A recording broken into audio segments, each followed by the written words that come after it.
Bishop Abraham Boache Nana Akwaba Yenua Akwaba Yenua na papa boko de Yesu ado yede Yankopon ase boko ede Yankopon ase ana de ayama ho sapa bebre so mensa kan wo fie ha amen mensa kan wo fie ha na iwe de mia metutu ase pa bebe ofi pa wa baba ka mensa he papa Bishop ewie oman Ghana ina etie ye de yame esiesie o sefa bra ne ma yo ede urade ase yame nshira wo na onya okese oni onshira adwuman amen na oma ne nsaso amen emanya krahwe ahunya ne aka nyina mu no Kristo mfa no momo yenso de ewo no ye de ma Ghana amen vese kruini asasi zo ne yenso yefire awo ti oni tie no tie na so pam wo Nyankopon tie ase mu a ebe ye nkwaje Jesus ebe ya afa ahudi a my God e na je nkwa Yesu Kristo ahwe agu Jesus ewiase nyina John 3:16 odo a wado wiase my God si ebebu ni asomu a ene e de fa ahudi beba Jesus ti eno a na ebeto aso aka ne sa asempa amen asem fufuro bi ni honom bi fufuro zu ni wa eba David ebesin wo Nyankopon ne nasem ama na asem so azini dini na ze nipa betie no wayode a ansa na yebebo mpaye na ye de ye dwumadi na hyawrade Yesu nsa de don yimu yebo mpaye wo Yesu dinim Jesus awrade ye de ye dwumadi ya watro se ye hia fa ko baanu ba se wudimu a Yesu na wo mfimfin ehye wo nsa de Ghana ne atiefuo nso hye Yesu dinim amen empire bono se wo beye yadom na wa watwro se ye hwe wahenie ne tene kane a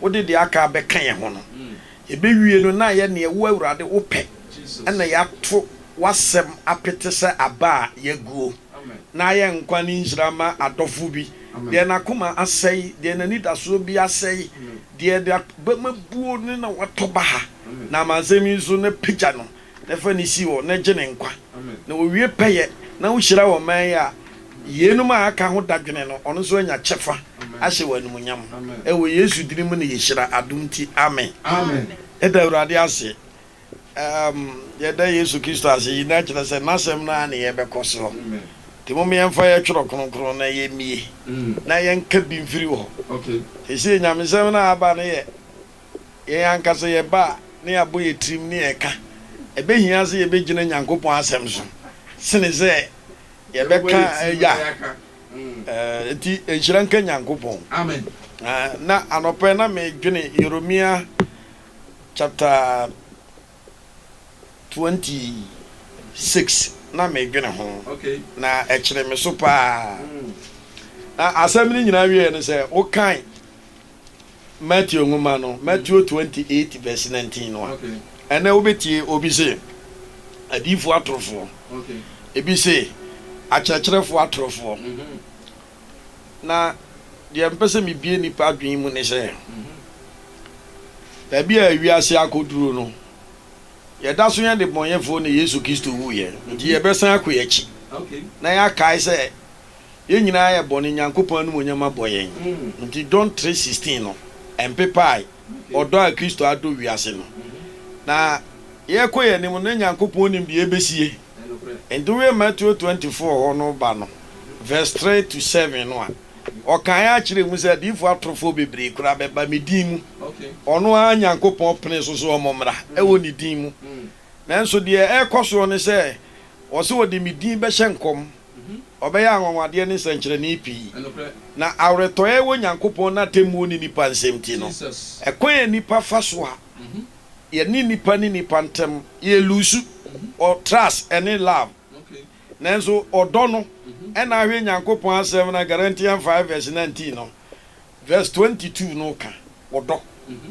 gidie ɔdɔ ani da so na ulusu firi hu nua sɛ obi ayɛ torofo nso de a na wura fi sɛ wangasa nso bɔne mu ne ɛwo na ɔyɛ torofo di ka kyɛn obi a ɛne na gyina sɛ asɛm bia ni wɔ yɛ bɛka kyerɛw Jesus na mo dia na ɛya ne sɛ ɔkɔto sɛ wo nua bi atɔ nsɔhwɛ bi mu ɛna mekɔ asɔre wei ɛna asɔfo wei bu me ɛna wei abu me afa so agye me sika Jesus na utie sɛ deɛ nipa ka bɛka so no deɛ wonye bone kura da ena na ani so na ho nti ebuo na ba na ne nipa nyina ya kromfo ma no nti wasisi wono ana so nti sade Yesu Kristo asempa ne ka so ogufuo bi gu aba ema bi gu kwanchan na bi gu asase pa so ena bi gu abotan so my god na de gu botan so ene kwanchan no de no ma so so kwanchan de no na ebo no so eso ye den nti amfifi Jesus say ye gu Nyankopon asem ho a efi o se etoto na se o se e ka de o nipa koma asai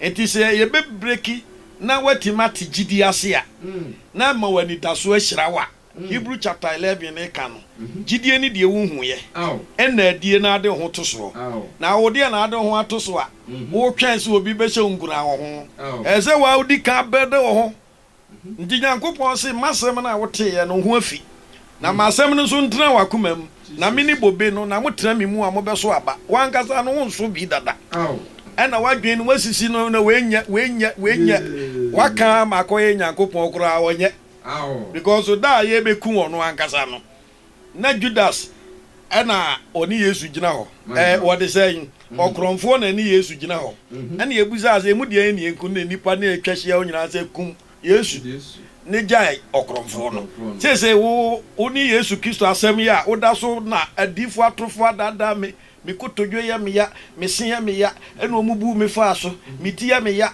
ena me hwene nketu na o charge me 500 million o je ye eso anko da be na wankasa ugidie no be ma na afiri wo so se ebeko gidie ni ma obi nso ani ndi wa wo kọ na ankasa na ado ho ato onipa so wa wonye hu ni na waje Nyankopon adi eti de bia ma nyame asam ye fam wonye wadwen so be sachira eno na mde afutu kakra be manipa na maka kire Ghana man se achia na emuwi oda so twa NDC MPP a wo feli odo ho toto ne ma su ni mfaso so oda so twa MP minister ewo area no a abani manizika obedi because we hear mo asen wo da so twedifo a wabia Jesus wabini che bibia Hebrew 12:29 the secret was ye Nyankopon yo ja wo hye sa Nyankopon no se wo nipadua ne na sore dan na wo se no nzo a wo bes enti wa gaza wa se ho dada wa nhwe ni ye nipa bedi uhwamo abode bedi uhwamo nanso adum ti FM yi wo hoyi waboa ma obi nso timu se Nyankopon be ma watenene wo waso a biem na Kristo o nchira wo amen yen ko wiase enko kanchire wiase fo se osoro ahenie no aben de obaji adi my god ne monasu my god na obenya bone fafire sa bone fafire ne ho asem a wo se yenko bowo no wo se yemo nse agya oba honhom kronkron edin ni Yesu din o kan Acts 2:38 ya edin ni hye ho Yesu dim na omunya bone fafire Mark 16 no verse 16 se de ogidi no bonasu no obeje ne nkwa na o tie zenchana ne na to aso na verse 17 e ko no se na midi Yesu nim no my god sani pano ye betutu ho bone my god ahomone tinkofo so na ni dim so de ansa to yarefo so a ne ho be ne dene ye numa wuduro kura no a minimum obi a woso ye osofo a wabene pa oti abrochi mam no ofra me wo Ghana na me chine kombo mpa ye 51 days me break it through man botaye bi hono na nije na osofo ne ni meeting komo na me se me wo madam for sofo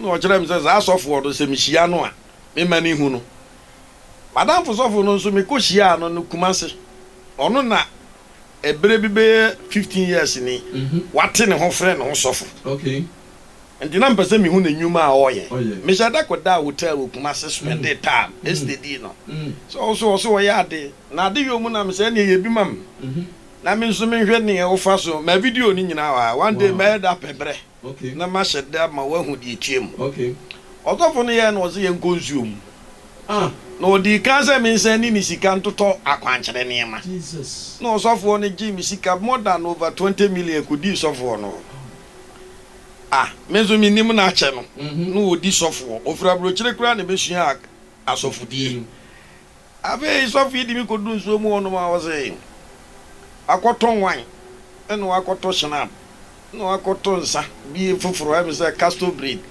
Open by microphone here for yo. Otie ogu nsuo mu tutu nsuo no ansa gu nsuo mu yi apaye. Da nsuo ase. Oyi apaye. Oyi apaye. Me say. Osofo. My video ni nyina wa. My God. Na sofo yi ya. Owie no ose mpai bo no. Na ye ko na mde sofo. Dwumadie ya wudi e so 24 say. Enkotu de wo dua mu nsuo. Na me hwe wo chebre nso a wuhia ame ache. Jesus. Oh, say me this of for me free kramusu mu be this of for nyene no.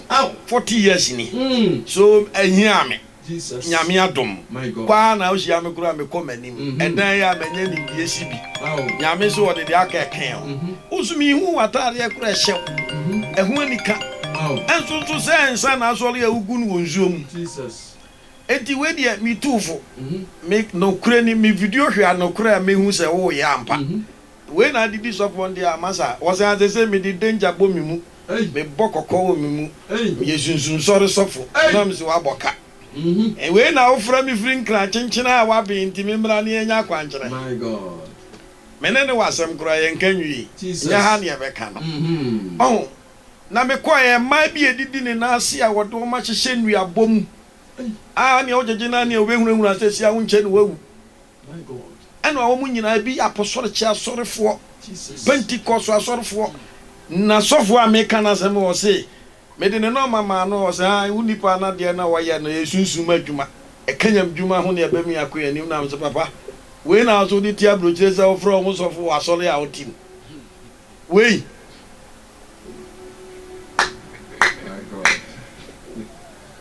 eto omo nsakyra ho madwen. Amen. Ame mo mazu Yesu din. Amen. No munya body fefre. Jesus. Na okenkan ho no ekọ na Mark 16 no. Mark 16 ho no. Wo de kenkan netie. Okay. Aniema ekoso. Ewe ebremu. Enam gidi a wona anyi Nyankopon asem. My God. Na wan hunu se Yesu ne wona kra age nkwa Nyankopon. Anya body fefre. Ewo na subom. Okay. Anya ne honhom kronkron. Jesus. Eti asan edifa Kristosom. Okay. Ye obi bewura bia Nyankopon asem ka kire Ephesians 6 verse 12 enye ne honam moja wi asi suma tu fontumidie empanidie ni ahomone e wosoro akoye te se avedi e wo mokura no ye de o makabom ne ye adwuma no Jesus. nso nya sa na se ko wie ye wo Yesu Kristo honhom kronkron Awurade mani nsi yie Amen. onfoma vidie so ma wona tie o my Ghana ni nipa bia wote yenka no Jesus. o hunu se Jesus Christ ni tumi da so de hene Amen. se obegie dia Jeremiah chapter 28:19 no akudie bia no obeboti obegina so ata se wona obekuna timi pa de wontimi hu enna se de Nyankopon aka kire wo no Isaiah 54:17 akudie bia no wonso obeboti obegina se tachirema na ebesoro yetie watemmu mu Awurade bebu ne fo Nyankopon da so hira ne ma Jesus. Nyankopon da so woni pa fane edi se de ebe besi yie kopim Yesu besan ye den aba me pa to akenkan no bie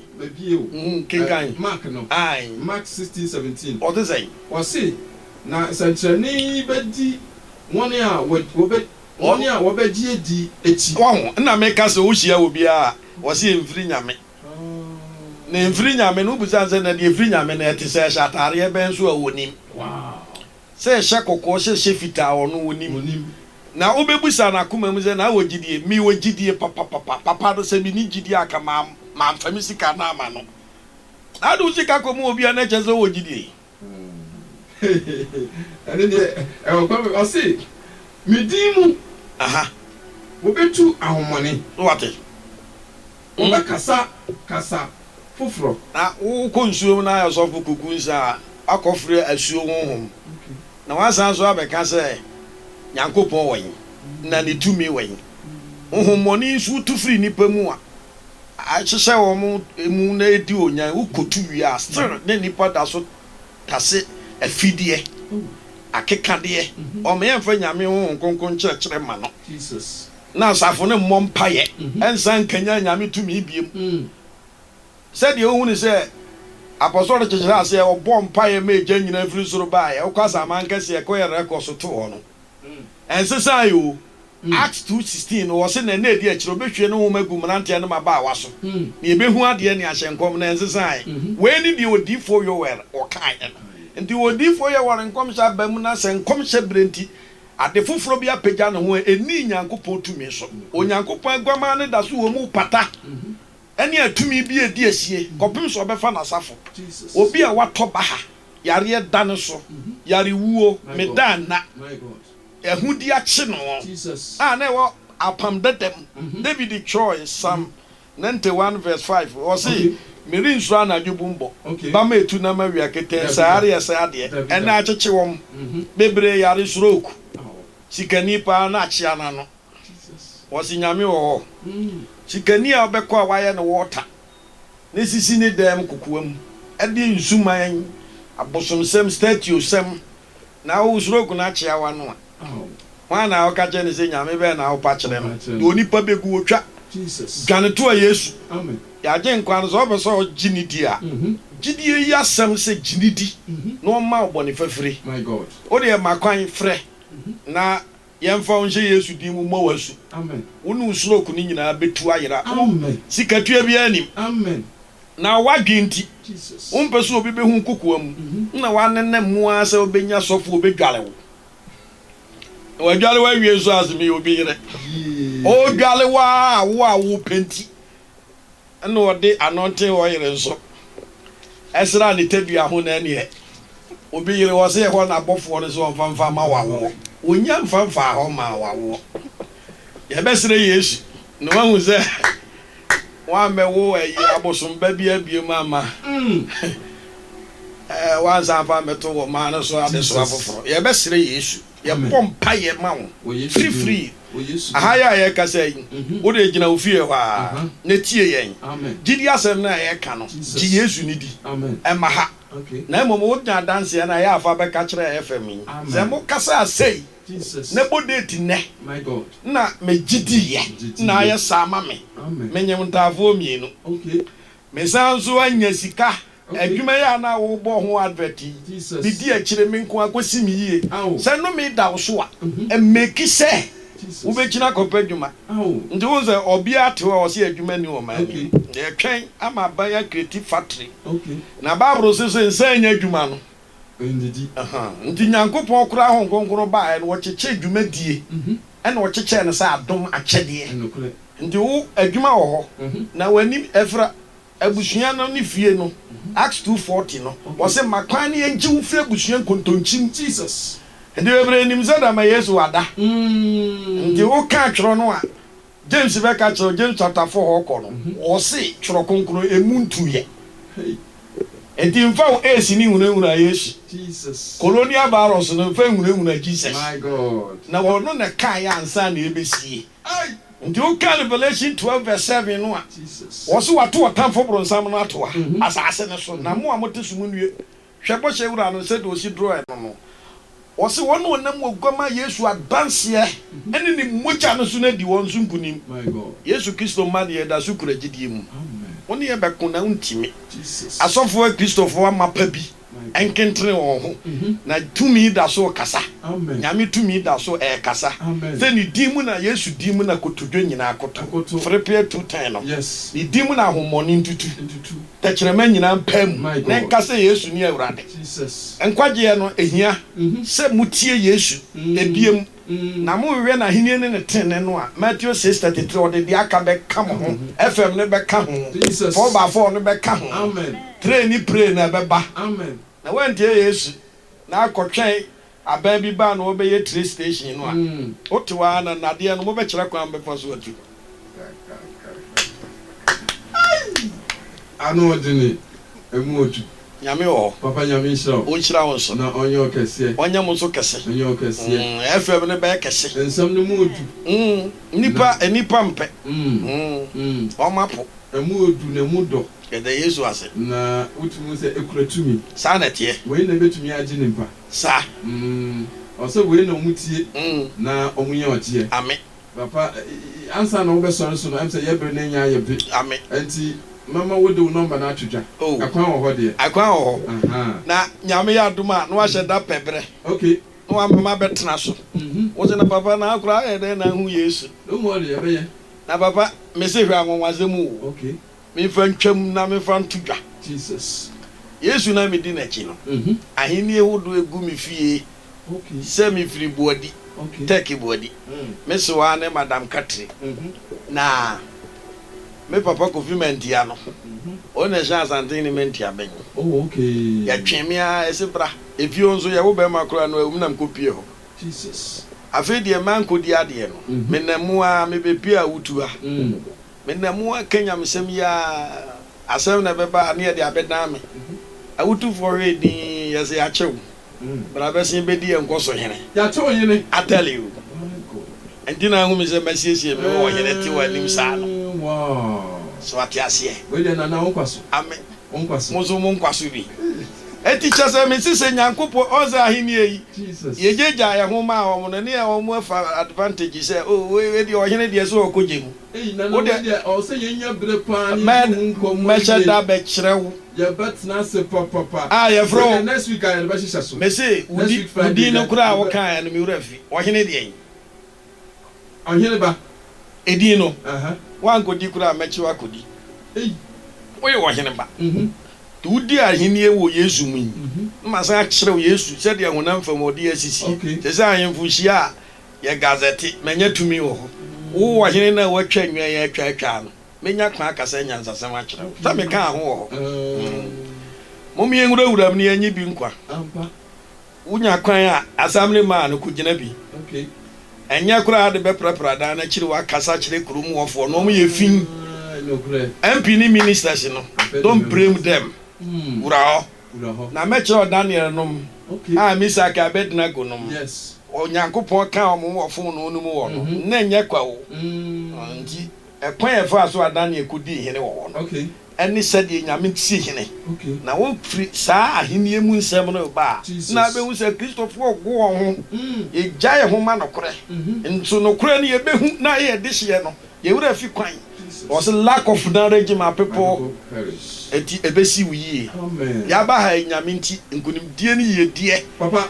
I was out of my tutor. Now, one pay, no bomb pen, and share super. Yes, 0244 0244 83 16 79 0244 83 16 79 Odifu Abraham watch. Odifu Abraham watch. No man 0244 83 16 79 Prophets. Na number no papa afishira ye. Erade ye bom paye. Jesus. Wo de ba bia wasem begu no.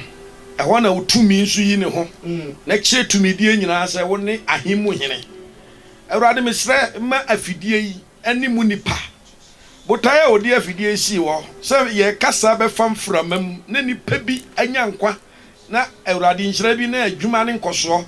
Mesre nkoso de no wa ha. Amen. Na ya Dija watra ya ni munyi ohene ba awrade fansa to ne kraso fatu ni padua so fatu adwuma ya efo so asomdwie ne sakyeraye akwansifu ei atumidie ni mpanidie tworo ne se ade nyina bedi aboaye na wieyie eti mumedi moa na wieyie na de be ma no so atiam de awrade nkananim amen de Yesu di dwiri na fasuogu ensimu yie na meshan kom se mesa akona maba no na makoma so ne ma bi kwa ya bie ye mo twen ne ma mfidie afira kwantio muwa bia da bia sika bia loko na aba wo be fra me se odifo wo kan na aye ho ye wodifo ene ye wodifo ene ye wodifo trofo ene ye wodifo se ye wode ye hye nkom maba ene ye wode ye hye ma Yesu nyame adifo no ye nto boyere ye niga ye nye business abontene Jesus ndi mo be hunu mu